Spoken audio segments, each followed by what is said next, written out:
rasakan seperti orang yang sendiri, tapi selalu ingat sebuah kebaikan Tuhan yang sudah melimpahkan kepada saya. Saya bekerja melayani Tuhan dari tahun 92, 93. Saya bisa pergi kemana-mana bukan karena saya bisa, karena saya banyak duit, bukan, tapi karena Allah begitu baik sama saya. Mau melakukan segala sesuatu asal hati kita ini benar-benar rela. Karena kalau pelayanan cuma asal pelayanan, kasarnya mah saya masak makan gitu enak baru datang, itu salah. Kalau kita mau pelayanan lah, karena 1-2 orang berkumpul, Tuhan tuh hadir. Saya pernah dulu sekali waktu diundang satu gereja melamar di Magelang, di Borobudur. Pikir saya gereja yang gede sekali, karena kan kita orang-orang full gospel, udah pakai jas segala rupa komplit. Tapi begitu datang ke sana, saya ditempatkan di rumah bubuk, ininya kita pakai tanah.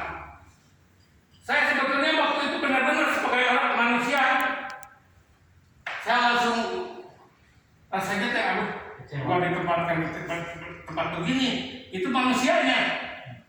Tapi begitu saya minta ampun sama Tuhan, Tuhan katakan 1-2 orang aja bertobat, sukacita di surga, begitu ada. Disitulah saya sepertinya ditempatkan sama Tuhan, dan saya melayani juga. Karena waktu pertama masuk, memang gak ada orang, gak terlalu banyak orang, ya seperti sekarang begini aja.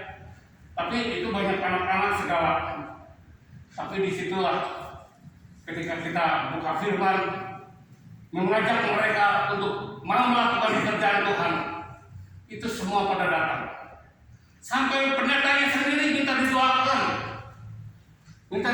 supaya Borobudur ini bangkit lagi. Karena mereka sendiri yang katakan, orang-orang di sini mah datang 2 orang, besok pergi 2-3 orang lagi katanya. Jadi yang datang itu aja katanya, beberapa orang. Dia sampai katakan pernah waktu saya udah beres khotbah, saya kumpul, dia katakan sendiri, saya sudah berdoa berpuluh-puluh tahun kata pendetanya. Sampai saya minta pendeta datang untuk mendoakan supaya ada kebangkitan di tempat ini. Tapi katanya kenapa sekarang yang datang itu kok pengusaha katanya. Saya bilang bukan soal pengusaha, bukan soal pendeta. Kalau Tuhan hadir nanti lihat hasilnya. Asal percaya. Makanya waktu dia mau didoakan, saya katakan kamu harus percaya. Segala sesuatu Tuhan akan melakukan segala yang terbaik. Dia katakan percaya, saya percaya. Dan luar biasa Bapak Ibu sekalian. Sekarang gerejanya sudah punya. Tadinya nggak punya apa-apa, rumah juga gubuk. Tapi sekarang sampai kirim-kirim ke saya WhatsApp. Sekarang bisa beli tanah 1000 meter. Sekarang sudah dibangun. Dia fotoin ke saya. Saya katakan itu memang pekerjaan Tuhan. Kalau bukan kita yang mau, nggak mungkin mereka itu bisa bangkit.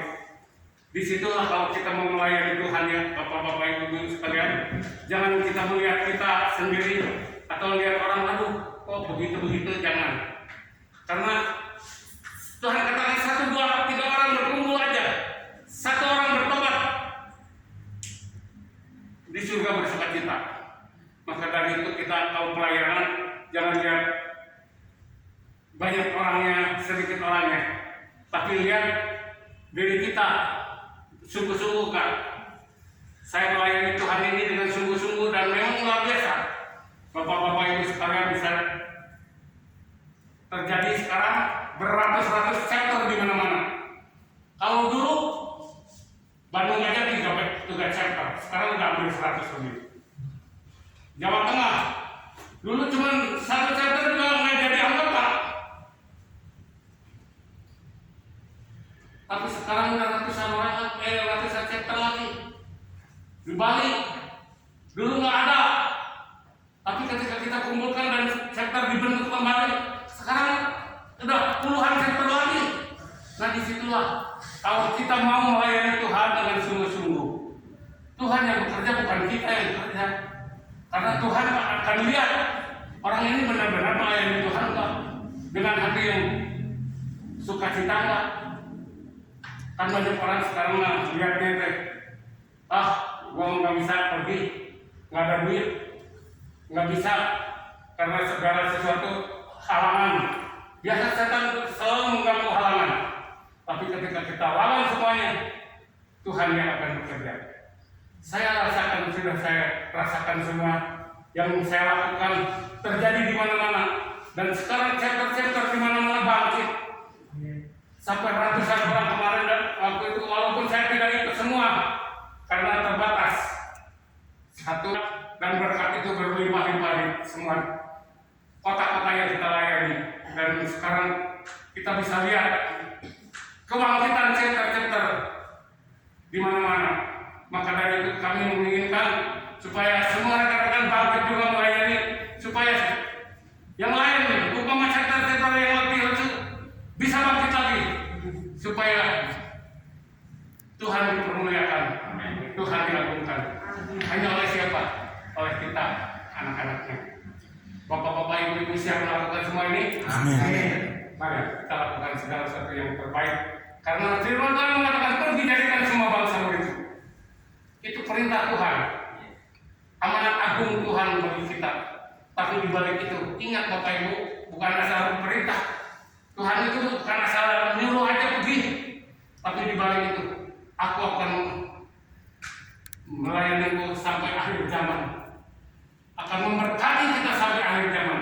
Itulah janji Tuhan sama kita. Kalau kita mau melakukan semuanya dengan baik dan benar, Tuhan memberkati.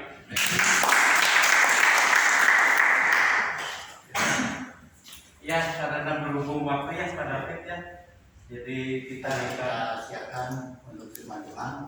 Untuk firman Tuhan kita akan satu pujian mujizat kita ada. ya. Ku yakin akan firman-Mu Tuhan, kuasa-Mu tak pernah berubah. Selama matahari masih bersinar, ku tahu mujizat-Mu tetap ada. Ku pegang teguh janji-Mu Tuhan, meski kita ada alasan untuk berharap. Selama bumi ini masih berputar, ku tahu mujizat-Mu tetap ada. Yesus, Yesus, ku percaya mujizat ada di tempat ini. Ku disembuhkan, ku dipulihkan. Yesus, ku percaya. Dari awal. Yakin akan firman-Mu Tuhan, kuasa-Mu tak pernah berubah. Selama matahari masih bersinar, ku tahu mujizat-Mu tetap ada. Pegang teguh janji-Mu Tuhan, meski tak ada alasan untuk berharap.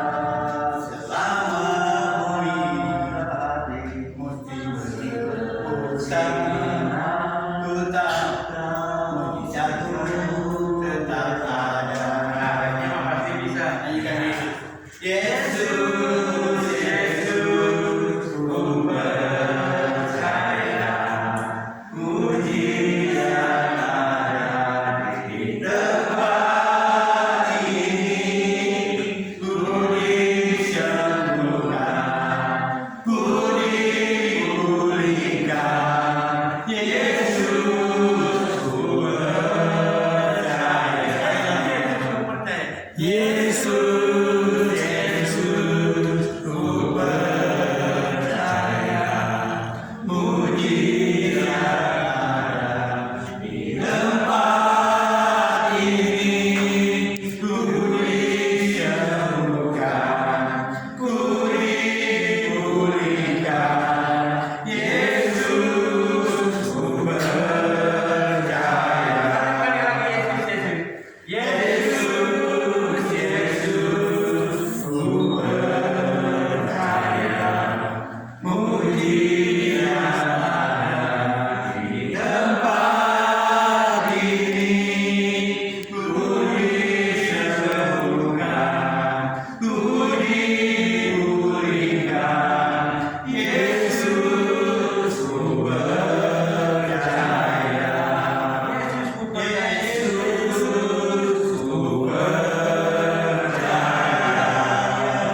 berbahagia, ya tadi sudah diterangkan kenapa kita jadi orang berbahagia, ya. Sudah diterangkan dari visi misi dan di MFA. Nah, pada hari ini saya diberi kesempatan merenungkan firman Tuhan, ya. Namun sebelum kita merenungkan firman Tuhan ini, mari kita sama-sama berdoa. Mari kita berdoa. Bapa yang ada dalam kerajaan surga, Bapa yang selalu kami sembah di dalam Putra-Mu Yesus Kristus yang adalah Tuhan dan Juru Selamat kami. Kami mengucap syukur padamu Bapa, orang-orang yang tergabung di dalam RBD, MFI dan juga LFI. Tuhan, kami mengucap syukur karena Tuhan masih berikan kepada kami saat-saat seperti ini lagi ya Tuhan. Walaupun di tengah-tengah gelombang arus yang ada di hadapan kami, tetapi Tuhan masih memberikan kepada kami berkat yang kami bersama. Ada ungkapan-ungkapan syukur yang kami naikkan kepada Tuhan. Kami sudah naikkan puji-pujian kami kepadamu. Kami sudah memberikan kesaksian-kesaksian hidup kami, di mana Tuhan ada di dalam setiap kehidupan kami sebagai kesaksian hidup kami. Pada malam hari ini ya Tuhan, kami juga akan merenungkan sebagian dari firman-Mu. Biarlah kiranya suasana yang dikuasai oleh Roh Kudus, di mana kami perlukan itu, Roh-Mu yang bekerja dalam hati dan batin kami. Biarlah kiranya Tuhan, apa yang akan kami renungkan pada malam hari ini, semua ini adalah bagian di dalam kehidupan kami beriman kepada Tuhan, agar tujuan hidup kami tetap terlaksana sesuai dengan rencana Tuhan bagi kehidupan kami sekalian. Terima kasih Tuhan akan apa yang akan kami renungkan pada malam hari ini. Semuanya ini untuk memuji dan membesarkan nama-Mu. Terpujilah nama Tuhan Yesus Kristus. Haleluya. Amin. Pada malam hari ini kita akan membaca sebagian pada firman Tuhan. Ya. Nah, kalau ada yang membawa kitab atau juga ada di dalam HP-nya elektronik, kita minta untuk kita berdiri menghormati firman Tuhan ini yang akan kita baca pada malam hari ini di dalam kitab Injil Yohanes. Kitab Injil Yohanes pasal yang ke-21 ayat 20 sampai ayat yang ke-23. Kita sama-sama kalau sudah dapat kita bisa berdiri untuk menghormati firman Tuhan. Yohanes 21 ayat 20 sampai ayat yang ke-23. Ya. Yang dikasihi Yesus sedang mengikuti mereka, yaitu murid yang pada waktu mereka sedang makan bersama duduk dekat Yesus, dan dia berkata, Tuhan, siapakah dia yang akan menyerahkan Roh? Tidak Petrus yang murid itu. Ia berkata kepada Yesus, Tuhan, apa yang akan terjadi dengan dia ini? Jawab Yesus, jikalau aku menghendaki supaya ia tinggal hidup sampai aku datang, itu bukan kuasanya, tetapi engkau ikutlah aku. Maka saudara dari antara saudara itu bahwa murid itu tidak akan mati. Tetapi Yesus tidak katakan kepada Petrus bahwa murid itu tidak akan mati, melainkan jikalau aku menghendaki supaya dia tinggal hidup sampai datang, itu bukan urusanmu. Demikian, Bapak Ibu sekalian, silakan duduk kembali. Pada malam hari ini ada hal yang coba saya angkat dari firman Tuhan di dalam hidup ini, di dalam Yohanes. Karena ini ada satu dialog atau satu diskusi ya. Kalau kita lihat 1 ayat 20 itu bisa kita melihatnya ya, di Yohanes 13 ayat 25 ya. Nah, ada diskusi, ada dialog antara guru dengan murid ya. Kalau kita lihat di sini ada pertanyaan yang disampaikan, siapa orangnya yang akan menyerahkan Yesus? Itu belum dijawab oleh Tuhan. Ini yang menyerahkan ini ya. Kan ada jawabannya tadi. Siapa dia? Iskariot. Tapi belum dijawab. Tiba-tiba ada pertanyaan lagi muncul, yaitu dari Simon. Ini orangnya seperti apa nih? Nanti dia jadinya menuju kepada siapa? Kepada Yohanes murid Tuhan ya. Jadi kalau kita baca Alkitab ini ya, ada 3 murid utama. Bukan utama itu berarti ya, karena ini sering dibawa oleh Tuhan dalam menghadapi segala sesuatu yang nantinya ada mengandung efek kerohanian di dalamnya. Contohnya, salah satu kalau misalnya ya, 3 murid itu adalah Petrus, Yohanes dengan Yakobus. Yohanes dengan Yakobus itu bersaudara, mereka itu disebut dengan anak-anak guru. Ya. Boanerges. Nah, waktu kita cerita kembali mengenai ketiga murid ini dua murid ini berarti dua murid. Kalau mau bahasa ininya gacuan gitu ya. Jadi kita tidak membedakan murid, tapi maksudnya ini ketiga murid ini sering dibawa oleh Yesus, ya, untuk tadi salah satunya ke Gunung Tabor tadi. Nah, Petrus itu bilang, apakah perlu kami bangun kemah di sini? Ya, 3 kemah, satu untuk Tuhan Yesus, satu lagi untuk Musa dan Elia. Ya. Nah, di Gunung Tabor ini mereka bertiga, tetapi dalam peristiwa dialog ini hanya 2 orang saja, ya, yang masuk dalam perbincangan termasuk dengan Tuhan Yesus sendiri. Satu bertanya, siapa yang akan mengkhianati engkau? Ya, kita tahu itu ya. Belum itu dijawab, timbul pertanyaan, nanti jadinya seperti apa dia orang ini? Ya, jadi Petrus tanya, nanti Yohanes itu nanti jadinya seperti apa? Nah, di sini tadi ada pertanyaan dari Pak Purnawirawan soalnya ini apa satu kata apa ya? Nah, saya mengaitkan ini dengan masalah menyalahartikan. Ini perkataan dia sebagai firman. Ada apa di dalam kitab suci itu mengatakan langit dan bumi ini mudah, artinya, tapi perkataan Tuhan itu tidak berlaku. Jadi ini perkataan Tuhan, kalau aku menghendaki supaya dia hidup sampai kedatanganku, nah tidak, apa urusannya dengan? Nah, kalau di istilah sehari-hari ini ada orang yang namanya kepo gitu ya, ingin tahu aja urusan orang gitu kan. Ya, tapi ini seperti itu jawaban Tuhan. Kalau saya menghendaki, apa urusannya dengan kamu? Kamu itu ikut aku. Nah, gitu ya. Kalau kita membaca dialog tadi. Nah, sekarang apa artinya itu bagi kita? Ya, jadi kalau Tuhan bilang kalau aku menghendaki. Nah, sekarang kenyataannya Rasul Yohanes ini mati. Bahkan kalau kita baca risalah tentang Yohanes, dia mati sebagai martir. Bahkan dia matinya digoreng. Ya. Tapi apa sebelum dia jadi martir? Dia menerima wahyu Tuhan. Dia di pulau yang bernama Patmos. Itulah saya kerinduan juga di sana. Saya ada cerita. Di sana masih belum bisa masuk. Nanti saya masuknya lewat Belanda. Rencana saya. Ya. Jadi artinya Tuhan memberikan dia wahyu. Bahkan lebih dari masalah kedatangan Tuhan. Sebelum Tuhan datang itu tidak dapat pahamnya dulu apa yang terjadi. Kalau saya catat di sini, ya, ada beberapa yang harus terjadi sebelum kedatangan Tuhan. Ada contohnya di sini ada 7 meterai. Ya. Meterai pertama seekor kuda putih dan sebagainya, kita bisa baca di kitab Wahyu. Setelah itu ada peristiwa sangkakala. Ada 7 sangkakala juga, jadi ada angka-angka 7. Tapi kita tidak mensakrakan angka, boleh. Tapi ini peristiwa itu begitu. Jadi urut-urutannya meterai ada 7. Ya.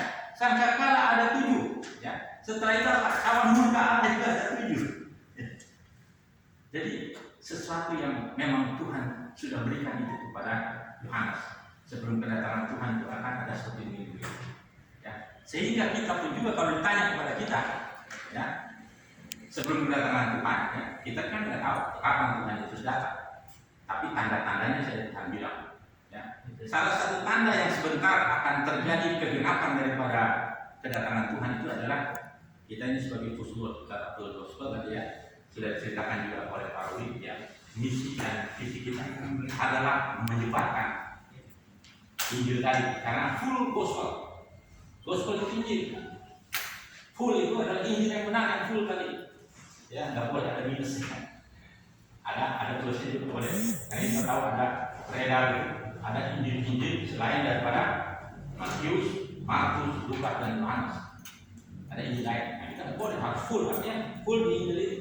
Tidak boleh ada tambahan Injil, tidak boleh ada pengurangan Injil. Ya, jadi intinya full di situ. Nah, misi kita itu adalah tadi sampai ke ujung dunia tadi kan. Nah, itu juga adalah salah satu tanda yang Tuhan bilang. Peperangan boleh terjadi, gempa bumi boleh terjadi, segala macam boleh terjadi kan, tanda-tanda yang misalnya kedatangan Tuhan. Tapi salah satunya tanda itu apabila Injil ini sudah disebar, orang sudah mengaku mau terima atau tidak terima, itu masalah orang yang mendengar. Nah, jadi itu juga bagi kita sebagai orang-orang yang percaya Yesus, itu kita juga boleh sombong. Kenapa saya bilang kita boleh sombong? Karena kita ini menjadi orang-orang yang sudah dipilih, bahkan sebelum dunia dijadikan, kita sudah dipilih oleh Bapa kita, pencipta kita itu untuk percaya Yesus sebagai Tuhan Tuhan dan Yesus dalam kita. Jadi itu adalah anugerah terbesar dalam hidup kita. Berapa miliar manusia yang sudah ada? Kenapa Tuhan pilih kita? Kita juga tidak tahu. Bukan kamu yang memilih aku, tapi aku yang memilih kamu. Itu anugerah. Nah, jangan kita sia-siakan anugerah ini. Ya, saya di sini ada ristek waktu. Jadi masih ada beberapa saat yang bisa saya lakukan di sini. Ya. Saya tertarik dengan perkataan Tuhan Yesus ya kepada Yohanes tadi. Kalau aku menghendaki, dia ingin hidup sampai aku datang, gitu ya. Urusan dengan kamu. Nah, berarti kalau kita lihat secara jasmani, Rasul Yohanes sudah mati kan? Tuhan Yesus belum datang. Berarti bukan kehendak Tuhan dong. Kan tadi perkataannya apa? Kalau aku menghendaki sampai dia hidup sampai aku datang, apa urusannya? Nah, itu hanya sebatas kita memahami secara fisik tadi. Tapi kalau kita memahami secara roh, itu terjadi. Dengan apa? Dia dikasih penglihatannya. Nanti bagaimana Tuhan datang itu dia dikasih. Jadi semasa dia hidup sampai itu berkat itu datang kepada kita. Kita juga tahu pada saat Yesus datang itu nanti seperti apa dunia ini. Ya, sebelumnya dan sesudahnya. Yesus datang ini adalah satu pertanda di mana kita akan mengalami sesuatu kehidupan yang baru. Nah, kenapa di sini saya harus katakan itu? Karena sebenarnya kita hidup percaya Yesus itu nanti kita nikmati setelah Tuhan Yesus datang. Nah, sementara ini kita punya iman. Saul yang dilempar itu iman jauh ya di bawah baik Allah itu ada. Iman itu kan Saul yang dilempar jauh ke belakang. Artinya kita harus punya iman jauh ke belakang. Jadi jangan sekarang kita punya iman. Karena kita punya iman itu nanti jauh. Ada apa di sana gitu ya? Tuhan sudah catat di dalam firman-Nya. Jadi sekali lagi bahwa firman Tuhan itu tidak pernah meleset setitik pun, tidak pernah meleset. Langit dan bumi Tuhan bilang lebih mudah diceplok, tapi firman Tuhan tidak akan pernah berhenti. Nah, sehingga kita yang sekarang hidup di masa sekarang ini, kita ada masa penantian Tuhan. Di dalam kehidupan kita sebagai orang percaya kepada Tuhan, di mana kita sebagai orang pilihan, ya, pilihan Tuhan. Kita juga nggak punya memiliki satu pilihan. Misalnya Tuhan banyak kita pilih, saya pilih sana. Kita itu kasih karunia supaya Tuhan Allah membuat Tuhan Allah itu yang ada rohnya di dalam kita itu. Kita percaya kepada Yesus Tuhan dan Yesus. Nah, sekarang saya tertarik juga dengan masalah tadi ya. Kalau nanti orang ini hidup sampai aku datang, ya, perhatikan kata Tuhan sampai aku datang. Berarti itu mau nggak mau Tuhan Yesus akan datang. Datangnya itu kapan dia datang? Nah, di dalam kehidupan kekristenan kita mempelajari ya, saya bukan memberikan satu doktrin baru lagi. Ini hal yang kita baca di Alkitab. Kita percaya Yesus itu harus kita perhatikan tentang 5 hal tentang Yesus. Saya sudah pernah juga informasikan ya. 5 hal tentang Yesus, masalah kelahiran dia.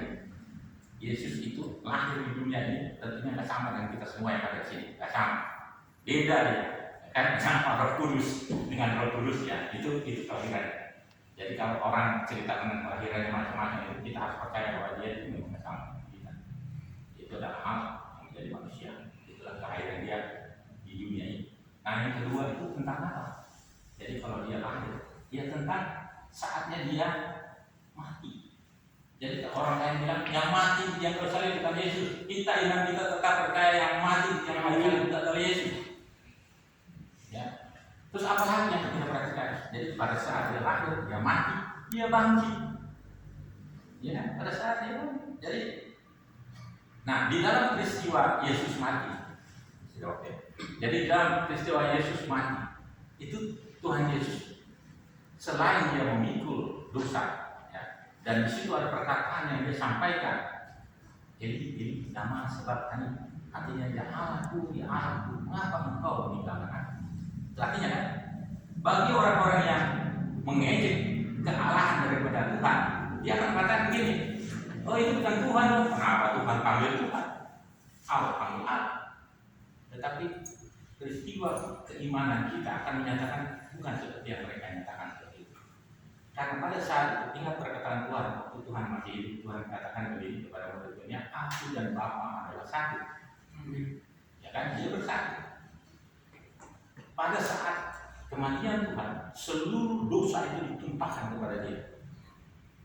Nah, pada saat yang dia bersatu dengan Allah yang Maha Suci itu, nggak mungkin dia bersalah. Jadi memang harus dia meninggalkan Yesus. Jadi Yesus mati di situ menebus dosa kita itu sebagai manusia. Jadi kita kalau nggak ada perdamaian itu kan sudah ada gambarannya mengenai tabernakel yang dibuat ya, imam itu harus ambil darah hewan itu, tumpahkan tanah dulu di tangan hewan itu, ambil darahnya lalu darah itu dipercikan ke dalam tabut perjanjian. Percik artinya apa? Itu perdamaian dosa kita.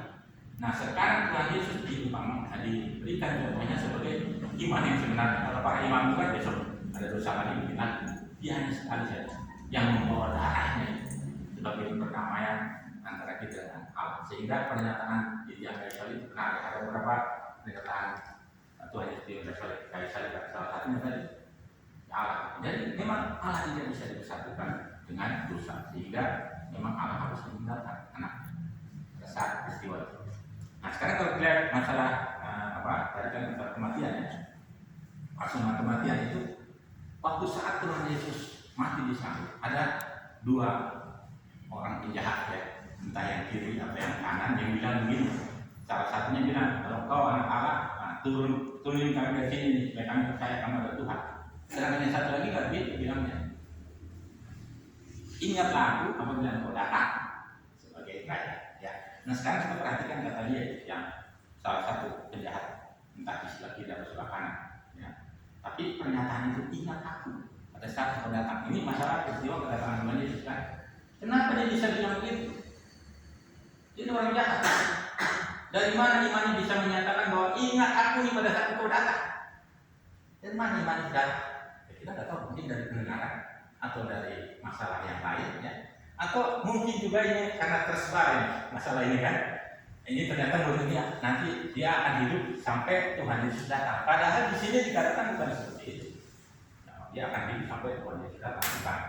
Ternyata apabila aku menghendaki, apa saya kan gitu ya. Jadi ini yang saya bilang tadi judulnya bisa artikan. Dan ini sekarang juga tadi dari Pak Budin dan informasi. Sekarang ini banyak sekali pernyataan dari hamba Tuhan apapun namanya. Cocokkanlah itu dengan Tuhan. Jangan seperti tadi informasi Tuhan datang sini. Dari mana kita tahu kedatangan Tuhan? Tuhan Yesus bilang aja hari mengenai tanggal harinya tidak ada seorang yang tahu. Tidak ada seorang tahu. Pada saat Tuhan Yesus mati di atas salib dia, apakah dia sebagai Tuhan juga mati? Tidak. Dia tidak mati. Dia pernah menyatakan di tanah tempat dia dibesarkan di kota Nazaret. Ya. Kota Nazaret itu menjadi kota besar Nazaret. Jadi tempat di Nazaret itu orang-orang itu sekampungnya ingin Tuhan Yesus menyatakan mujizat di tempat itu. Tapi apa kata Tuhan Yesus? Tempat ini tidak akan tempat mujizat. Tapi hanya tanda saja, yaitu apa? Tanda Nabi Yunus. Sekarang kita tanya, Nabi Yunus itu waktu ketika dia mati atau dia hidup?